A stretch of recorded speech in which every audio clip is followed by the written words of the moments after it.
Welcome to today's Global Connections program. I'm Bill Miller. Today we're going to be focusing on a variety of things, especially why it's important to develop partnerships to combat climate change, to empower women, to deal with a myriad of other issues, international issues that have local impacts. My guest today is an expert in this area. My guest today is Mr. Amir Dossal. Amir Dossal is the president and CEO of the Global Partnerships Forum. He is a 25-year veteran of the United Nations, and he served as executive director of the UN's Office for Partnerships and until September of 2010. Amir Dossal, welcome to today's Global Connections program. Thank you, sir. I'm honored to be here. Thank you so much for including me here. I appreciate you being back.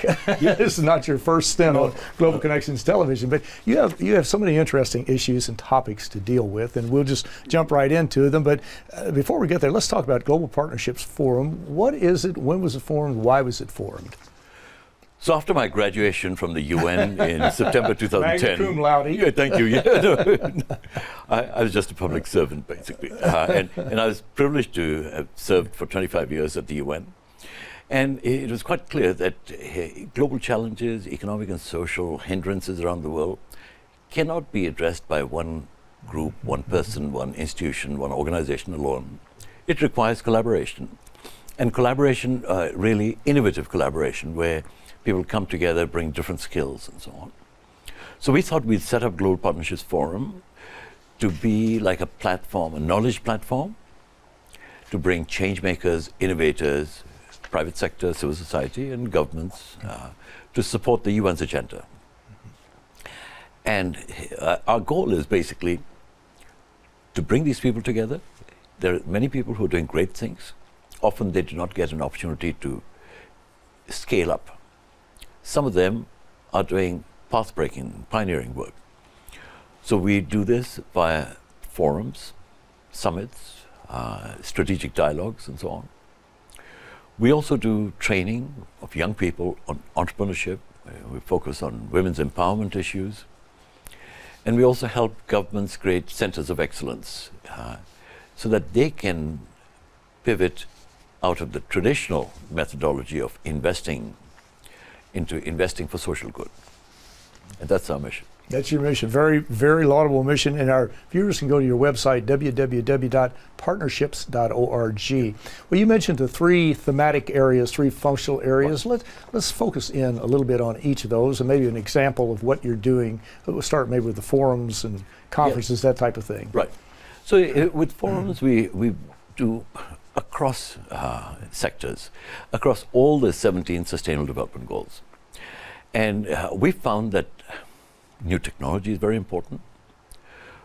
We feel partnerships is key to this, and equality for women across these 17 goals is very important. And latterly, we're also looking at blockchain technology. So in 2017, September 2017, we launched the Blockchain Commission for Sustainable Development with two of my colleagues, Sergio Fernandez de Cordova, who's the founder and chairman of the Public Foundation, and Vince Molinari, who runs the Fifth Element Fund, which is focused on blockchain-related investments that can make a difference in the quality of lives of others. Initially, their focus is on women's empowerment. So, and last year, by the way, we hosted a Blockchain for Impact Summit here at the UN. And it was amazing. There were about 500 bright young entrepreneurs who were committed to supporting the Sustainable Development Goals. And the UN is doing a lot in this area, by the way. The Secretary General is starting to look at blockchain and other technologies, AI, augmented reality, robotics, etc., and saying to his team, find out ways how we can implement the SDGs using these new technologies. So he's creating an innovation hub. Mm-hmm. There is the organization called UNOPS, which brings together the initiatives of the UN family. So one might say, well, blockchain, how does it work? Blockchain can actually provide for transparency, efficiency, and better governance. As an example, World Food Programme uses blockchain to deliver food aid. They can instantaneously find out how much food has been delivered to the person it is intended, she or he, often what happens is food gets pilfered en route. Mm-hmm. So instead of a bag of rice, I might get a cup of rice. WFP would know that I've received only a cup. If I have blockchain technology on my smartphone, and it doesn't have to be just on my smartphone, somebody else's smartphone in the refugee camp, so it's managed properly. A number of agencies in the UN are testing other programs as well on this. Mm-hmm. That is fascinating, absolutely yes. Fascinating. Yes. This whole blockchain, which I don't understand any of it, but that's another point. But it's absolutely fascinating what you're talking about. What you mentioned UNOPS. Is that the UN Office of Partnerships, or what is UN Office of Project Services? Project Services. Okay. So they're kind of a large implementing agency of the UN, mm-hmm. and UN Office of Partnerships is my former office. They mm-hmm. do a lot of great facilitation in terms of partnerships. Their mandate has been rejuvenated and strengthened mm-hmm. under the Secretary General, Antonio Gutierrez. Mm-hmm. Well, it's certainly a fascinating area and very, very critical and very important to deal with. What about your training? What types of training programs do you have underway? So what we try and do is we're doing entrepreneurship training. Mm-hmm. Training also for people to understand gender equality, women's empowerment. Often women in the private sector and public sector do not get adequate opportunities for progression.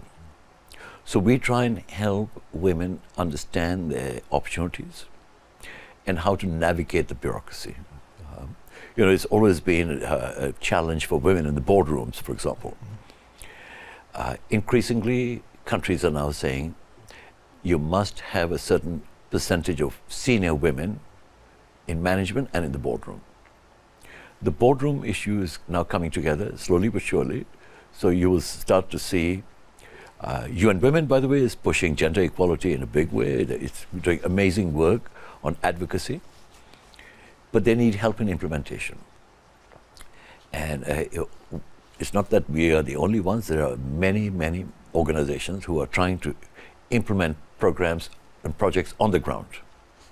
Because at the end of the day, nothing will happen mm-hmm. until and unless we help women mm-hmm. on the ground, especially in poorer countries where they don't even understand that it's their human right for equality, for example. Mm-hmm. And study after study has proven that to be true. Anecdotally, we know it is true. Right. And we can just see what's happening. So right. it is very logical.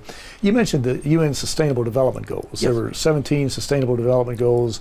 These are logical, practical, measurable goals to eliminate poverty, to eliminate hunger, right. to empower women, right. And there are 13 others to go along with that, yes. or 14 others, and they're very critical, and they're going to run from 2016 to 2030, yes. the development agenda, as they say, for 2030.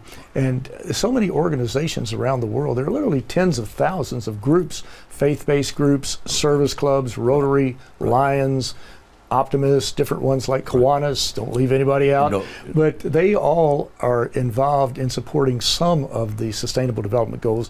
We're all in agreement with all 17 of them, obviously. Right. Are there certain ones that you're focusing on, or do you bring all 17 into your factoring and when you're doing your planning for programs, forums, and things like right. that? We are demand driven. We go by where the needs are, but one of the areas we do focus on is on oceans. Right. Preservation of oceans, mm-hmm. Creating healthy oceans and seas. And I'm privileged to be part of an organization called the Ocean Sanctuary Alliance, whose mission is basically to create sanctuaries by 2020, help address the 10% sanctuaries by 2020. And we are now moving ahead in a big way. We basically support governments. We bring together funders, entities, companies who are focused on protection of the oceans. We often see in the press the challenges of plastics in the ocean. Mm-hmm. Huge gyros of plastics all around. That kills our fish. That impacts our food. The fish we eat is contaminated. That affects our health. That affects our mental abilities. So we want to really push for the idea of creating these sanctuaries where the fishing community retains its ability to have sustainable livelihoods, but also clean up the oceans. and it's not easy actually. It's a mammoth task that impacts climate change, which is a huge challenge for all of us. And it's part of the effort to implement the Paris Agreement. The Ocean Sanctuary Alliance has amazing people, actually Mark Newhouse, who's the president of the Ocean Sanctuary Alliance, Dr. Ellen Pickett, who comes from Stony Brook, who runs the Office for Marine Sciences there, and Rosalind Walrus, and so on. So we're proud to have a great group of people who are dedicated. We donate our time for it and do it in a way that can help change in a small way. Exactly, and that is an area that, well, we're talking about climate change, every area needs our attention and immediate action. And the oceans, as you mentioned, are becoming more polluted. You mentioned the gyres. I think there are 5 of these areas where the currents come together, and it's just miles and kilometers of plastics that have just developed. They're like islands. They stretch in all directions.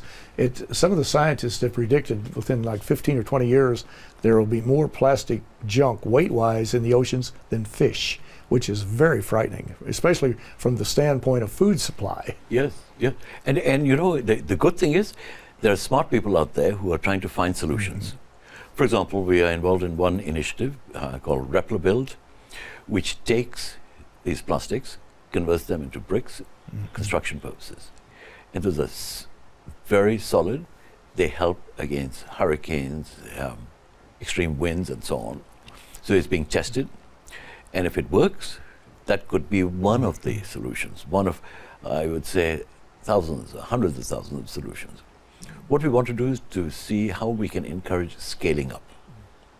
Because one person, one individual can't do it on his or her own, but you need scale.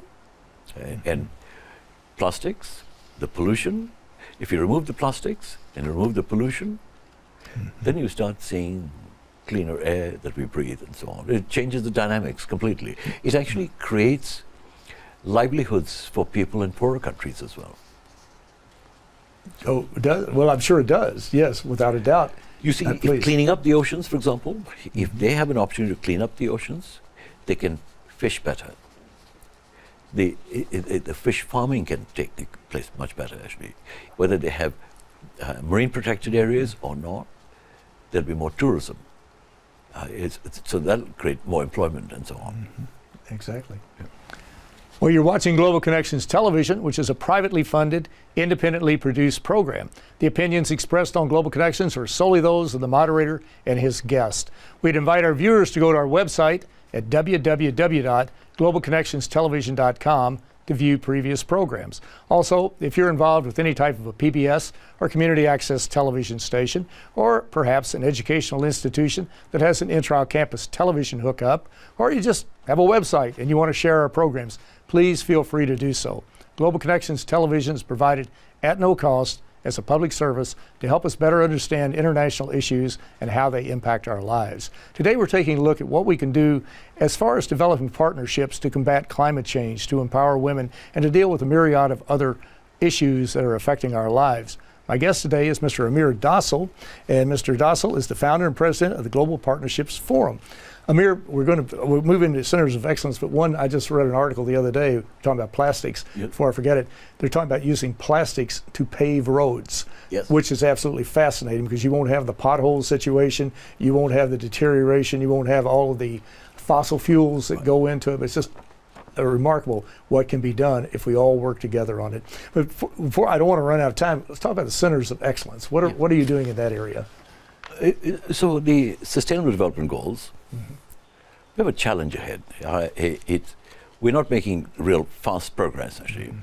We now have about really 12 years to go, actually, at the end of the day, till 2030, to achieve these goals. And these are not UN's goals alone. These are not country goals. They are individual goals.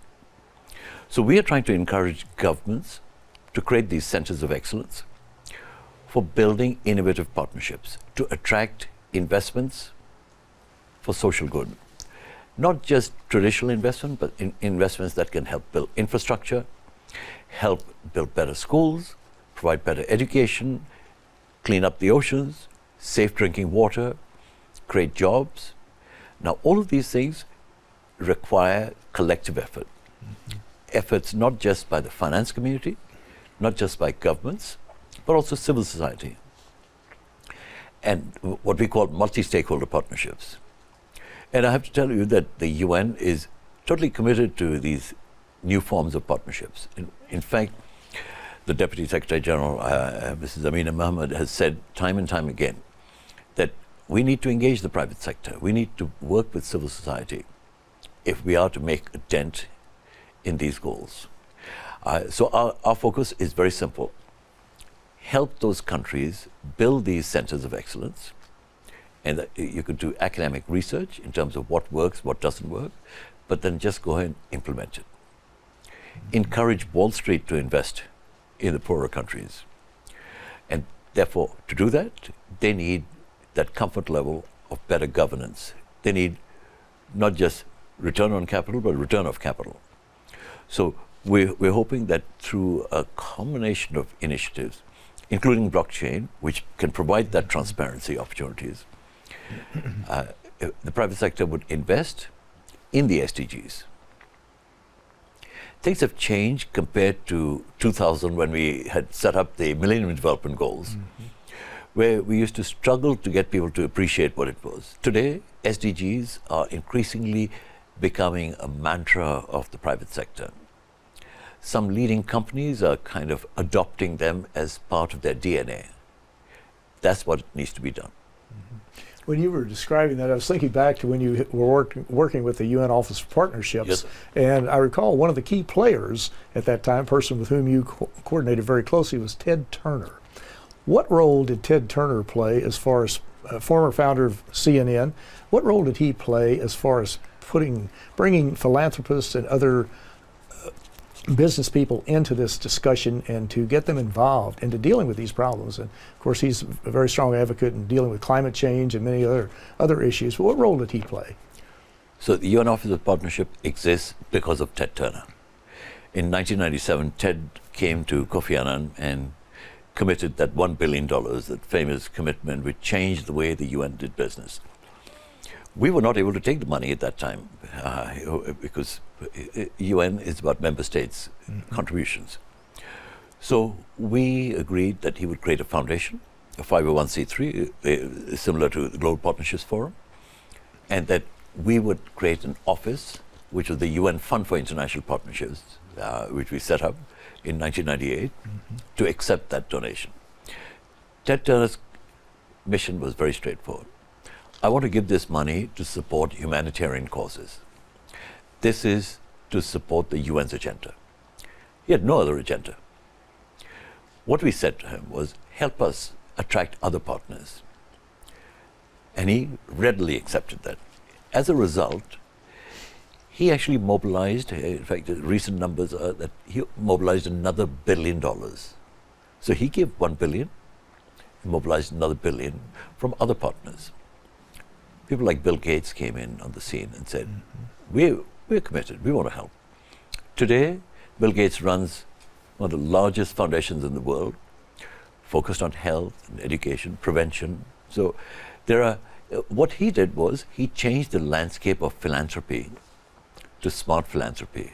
Not charitable giving, but smart philanthropy. And we owe him a huge debt of gratitude for what he's done. And by the way, his family continues that tradition as well. Him, his daughter, his son-in-law, his grandchildren, they all do. They're totally committed to this cause, actually. Exactly. And you mentioned the Bill and Melinda Gates Foundation. They're very involved in a wide range of issues, working with UNICEF, UN Population Fund, but also with private groups like Rotary International. They've donated tens of millions of dollars to the Polio Plus program to eradicate polio within the next few years, and they're moving in that direction. But it's been a remarkable career you've had, and you've been involved with such a wide range of entrepreneurs, CEOs, leaders of the world, and people who are really making a difference in this world. Before we run out of time, I want to mention a couple of activities that you've had underway. You might just tell us briefly, what was the Pearl Initiative? So the Pearl Initiative we set up actually around the same time as we set up the Global Partnerships Forum to bring about better governance and transparency in the Gulf region, led by the private sector, to attract new capital. So In the Middle East region, most of the businesses are family-owned businesses. So they don't have that traditional methodology or procedures in place on reporting, etc.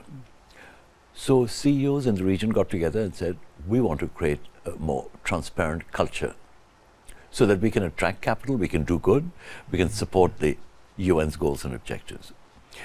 Badr Jaffer, who is the CEO of Crescent Petroleum, a very smart entrepreneur, he and I launched that at the UN in September 2010. And today it has both companies from around the region, including Saudi Aramco and many others, supporting humanitarian causes, but supporting better business. I just want to go back to the Rotary comment. Of course. Actually. Certainly. You reminded me that Ted Turner actually was so committed to the polio initiative that he brought in the president of Rotary International at that time at the UN, he and a couple of others, the Director General of WHO, launched that, rejuvenated that Rotary program, and he contributed some dollars to it as well. And he and I visited some of the projects in India to see how polio vaccines were being distributed. We met with local communities and so on to see how we could further support their efforts. So kudos really to Rotary International for doing all of this. It has done a remarkable job, and really it started in 1985 and 87, invited the UN World Health Organization, WHO, UNICEF, the UN Children's Fund, and the Centers for Disease Control to be partners, because Rotary couldn't do it by itself. But those key partners, bringing in Bill and Melinda Gates later and some other folks, have just about eliminated polio. I think this past year there were like, I may be off a little bit, 15 cases, whereas in 1985 there were like 350,000 cases of polio. It's a remarkable program. Yeah. Well, you've been involved, you've been at the epicenter of a large part of this. You've received a large number of awards and recognitions. We couldn't go through all of them. Is there one that really stands out that is one of your most memorable? Not to put you on the spot, nothing like that, but is there one that you are really happy you got, a little happier maybe than the others? Yes. I'm actually very grateful.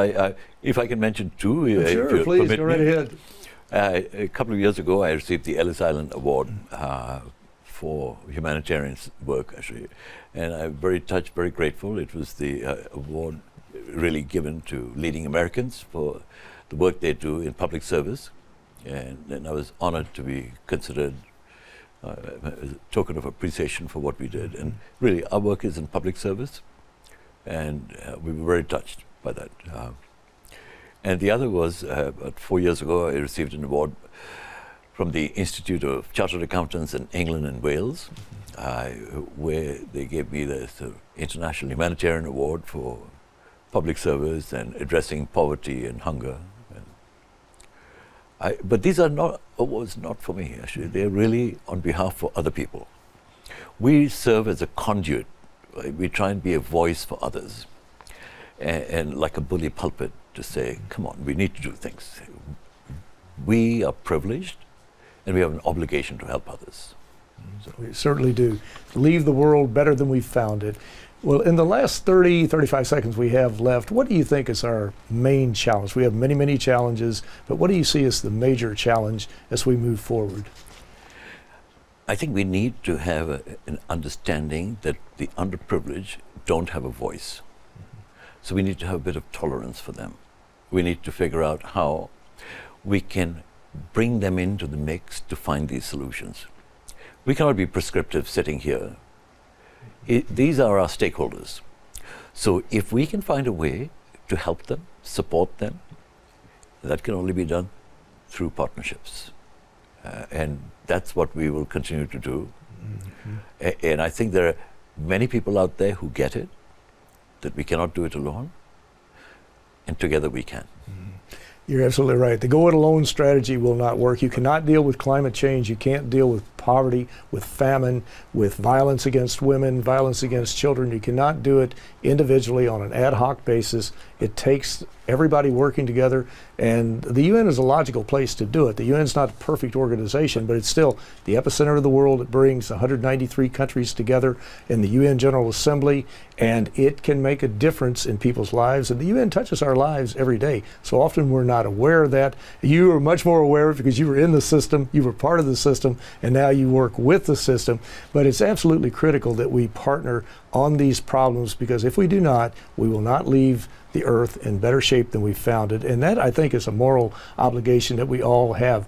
But Amir Dossal, I want to thank you so very much for a very interesting and a very informative program. Thank you for having me. Thank you. I'm Bill Miller. Thank you for joining us today on Global Connections Television.